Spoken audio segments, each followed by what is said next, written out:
So I've had a few moments this week where I kind of snapped out of, my mind pulling me, and it just keeps going. It's like being lost in a labyrinth.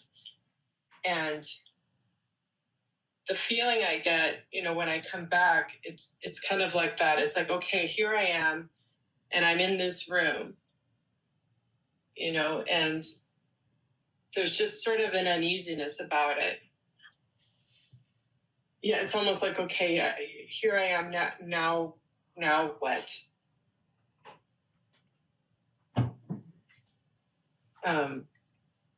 It's just such a different world than being in the mind where there's stuff going on. It's like I'm here and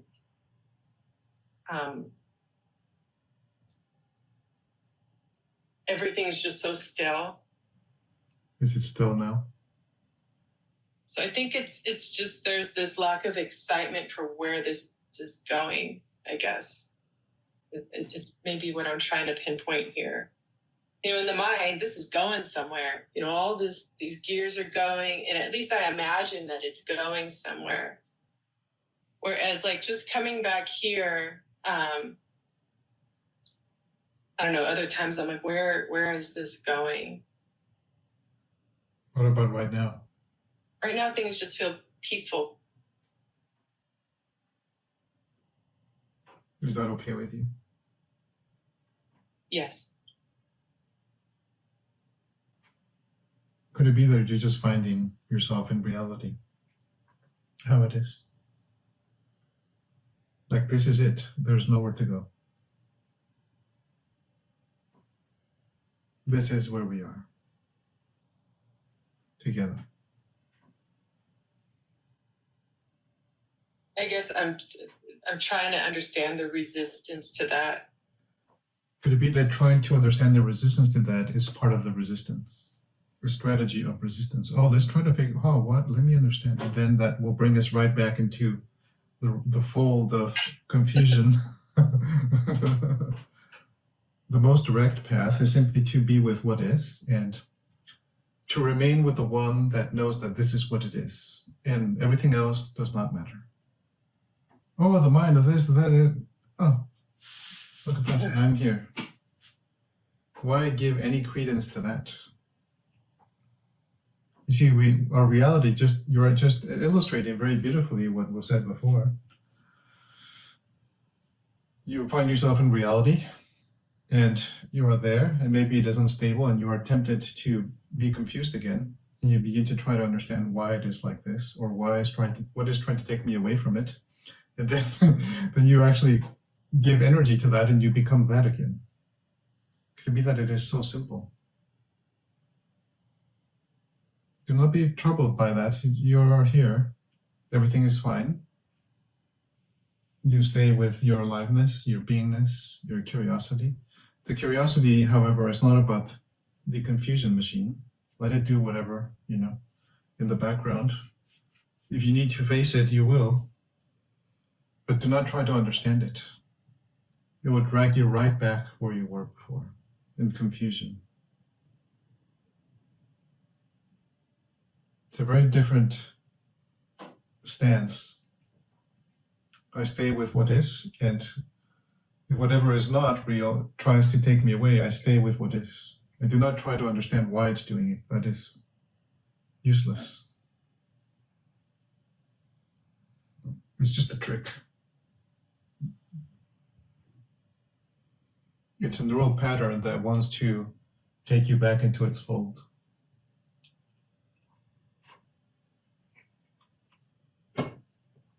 I would suggest, rather than understand it or try to figure out why it's trying to do it, which is very confusing, it is to actually become even more sensate to the experiences of the body, to trace back to the source, the metabolic disturbance. Where in the body can I locate this inertia to become confused again, to begin to consider the whys and the can I actually go beyond the cloud? It's just a cloud of images and confusing, chaotic experiences.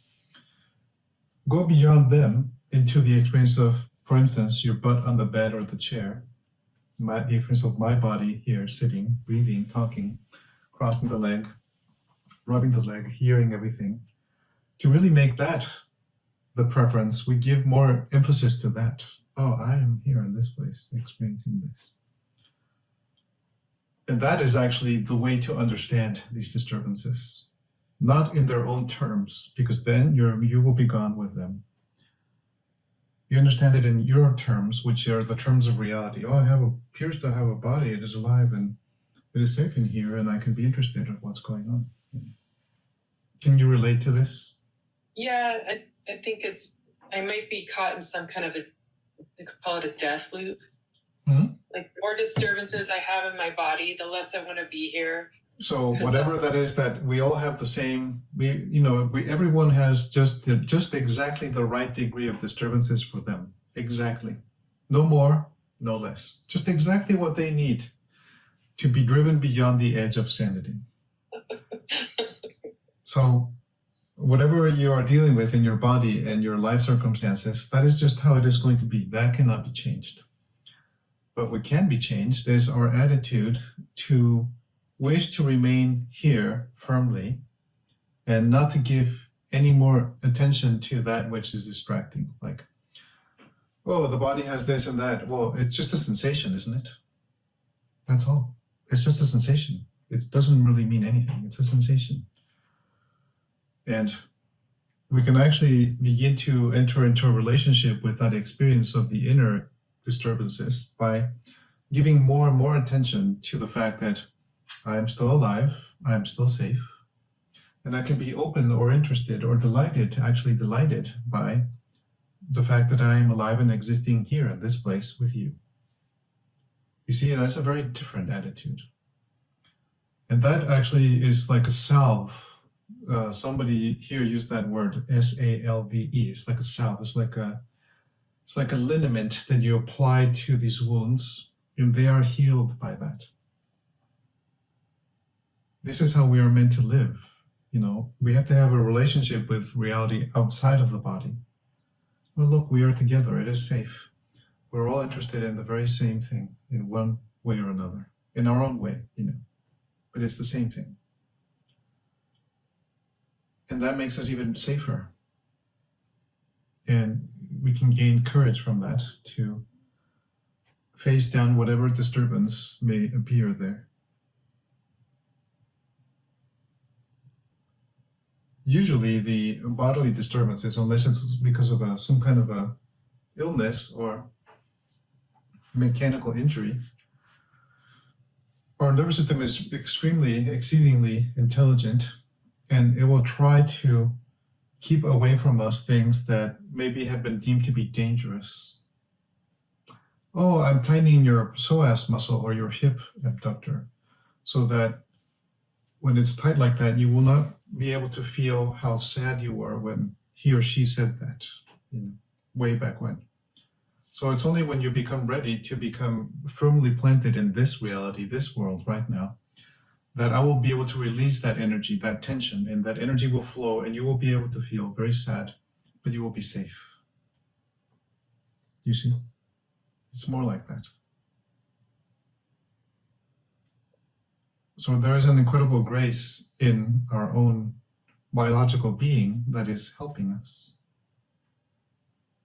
It's going to help us until the very last second that we are ready to face it.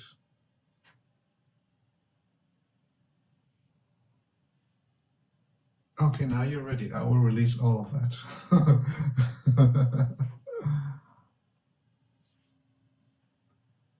But your own intelligence is bringing you to that in your own natural way.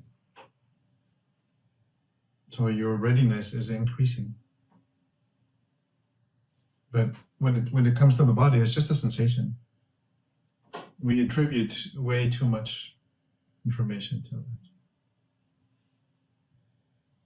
it. We attribute many kind of theories to what it might mean and why it is so and everything. Until we become ready to simply just face it, which means let the energy flow into the chest and the face, and I will know exactly what that was. I don't have to speculate